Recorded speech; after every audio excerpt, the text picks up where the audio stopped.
नमस्कार, स्वागत है आपका। मैं हूं आपके साथ अनुज श्रीवास्तव। पूर्वांचल की सियासत में हमेशा चर्चा में रहने वाले सुहेलदेव भारतीय समाज पार्टी के मुखिया ओम प्रकाश राजभर एक बार फिर से चर्चा में हैं। एक बार फिर से उनके बीजेपी में जाने की अटकलों को हवा मिलनी शुरू हो गई है। पिछले कुछ दिनों में राजभर के सियासी बयान भ्रम की स्थिति पैदा करते हैं। हालांकि उनका सियासी इतिहास हमेशा से पलटू राम जैसा ही रहा है और 2024 के लिए उनका किसी दल से गठबंधन कितना मजबूत रहेगा, ये बड़ा सवाल है।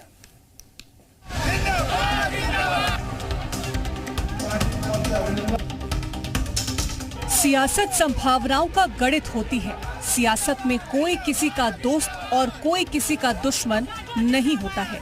परिस्थितियां राजनीति में लोगों को एकजुट कर देती हैं और वो कब बदल जाएं, कुछ नहीं कहा जा सकता। वोट के लिए सब दोस्त बन जाते हैं। वोट जिसके पास ज्यादा होता है उसकी सबको जरूरत पड़ती है। यूपी में लोकसभा चुनाव को लेकर सियासी बिसात बिछनी शुरू हो गई है। सभी पार्टियां अपने अपने सियासी नफा नुकसान के हिसाब से जोड़ तोड़ करने में जुटी हुई हैं। ऐसे में ओपी राजभर एक बार फिर से चर्चा में है।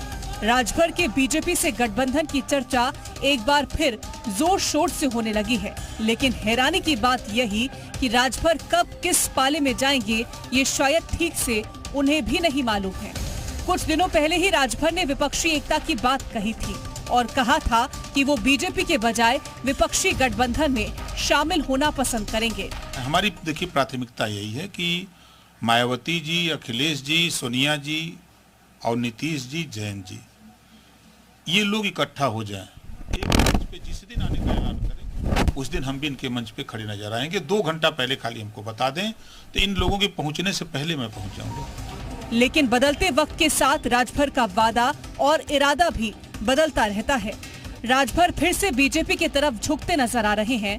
वहीं ओम प्रकाश राजभर से बीजेपी के रिश्ते सुधरने की सुगबुगाहट ने निषाद पार्टी के अध्यक्ष संजय निषाद की चिंता बढ़ा दी है।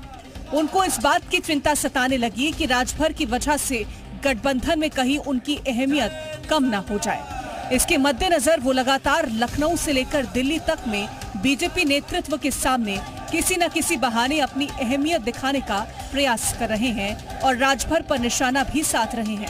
हमें पद प्रतिष्ठा नहीं चाहिए, हमें हमारे समाज का हक चाहिए। इसके लिए लड़ाई लड़ रहा हूँ। ओम प्रकाश भैया क्या कहेंगे, अपने मुद्दे से भटक गए, लटक गए हैं। अरे वो लड़ाई लड़ने आए थे कि हम अब राजभर को अनुसूचित जाति की सूची में मतलब शामिल हैं और इनको हम प्रमाण पत्र दिलाएंगे। पता चला बसपा और सपा से डर गए। संजय निषाद के हमले पर राजभर ने भी जवाब दिया। राजभर ने संजय निषाद के मछुआरों के लिए आरक्षण बचाओ के महाजनसंपर्क अभियान पर पलटवार किया। राजभर ने कहा कि जब खुद ही मंत्री हैं, खुद ही की सरकार है, तो फिर वो किसके लिए नाटक कर रहे हैं। जिन मुद्दों को लेकर के जनता को आंदोलित किए, जनता को इकट्ठा किए और ये विश्वास दिलाए कि हम सरकार में जाएंगे तो हम ये अनुसूचित जाति में शामिल करा देंगे, तो अब जनता का जो ढांढस था, वो जो बधाया था, वो टूट रहा है। गाजियाबाद में उन्हीं की पार्टी के लोगों ने उन्हीं के खिलाफ सर्किट हाउस में आकर के नारा लगाया उनके खिलाफ कि हमारी मांगे पूरी करो, जो वादा किया उसको पूरा करो, वरना कुर्सी खाली करो। निषाद और राजभर की तनातनी के बीच सपा ने ओपी राजभर को बिना ठिकाने वाला नेता बताया और कहा कि ओपी राजभर को तय करना होगा कि वो एनडीए की ओर है या पीडीए की ओर। जिनका हक, अधिकार, नौकरी, सम्मान एनडीए सरकार ने छीना है। अगर आप उनके अधिकारों के पक्ष में हैं और आप भाजपा को हराना चाहते हैं तो समाजवादी पार्टी ने कब मना किया? पहले आप तय करिए कि आप पीडीए की तरफ हैं या एनडीए की तरफ हैं। ओम प्रकाश राजभर सियासत का वो चेहरा जो हमेशा दूसरे दलों के सहारे चमकता रहा, कभी बीजेपी के सहारे तो कभी एसपी के सहारे। राजभर सियासत में पाला बदलने के लिए भी मशहूर हैं। राजभर की सियासत का इतिहास बताता है कि वो सियासी गठबंधन के लिए कभी भरोसेमंद साबित नहीं हुए। सियासत में कभी गठबंधन का अनुभव कर चुके राजभर इस बार किन शर्तों पर बीजेपी के साथ जाएंगे, बीजेपी किन शर्तों के साथ राजभर को गठबंधन का हिस्सा बनाएगी, इस पर विपक्षी दलों की भी नजर है। ब्यूरो रिपोर्ट, जी मीडिया।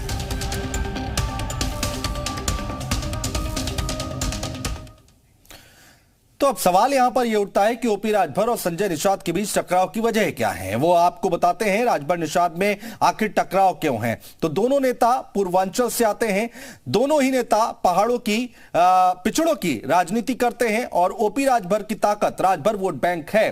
तो ये हम आपको बता रहे हैं कि आखिर वजह क्या क्या रही है, वो हम आपको बताने की कोशिश कर रहे हैं। ओपी राजभर की ताकत राजभर वोट बैंक है, संजय निषाद की ताकत निषाद वोट बैंक है। इसके साथ ही साथ राजभर और निषाद वोटर पूर्वांचल के में ताकतवर हैं, तो ये वजह हम आपको बता रहे हैं। इसके साथ ही साथ संजय निषाद बीजेपी सरकार में मंत्री हैं, तो राजभर का बीजेपी से चल रहा टकराव राजभर के बीजेपी में आने से संजय निषाद पर खतरा है, ये बड़ा सवाल है। इसके साथ ही साथ संजय निषाद की अहमियत भी कम हो सकती है, तो ये वजह हम आपको बता रहे हैं कि आखिर वजह क्या क्या है इन दोनों के बीच के टकराव के बीच में।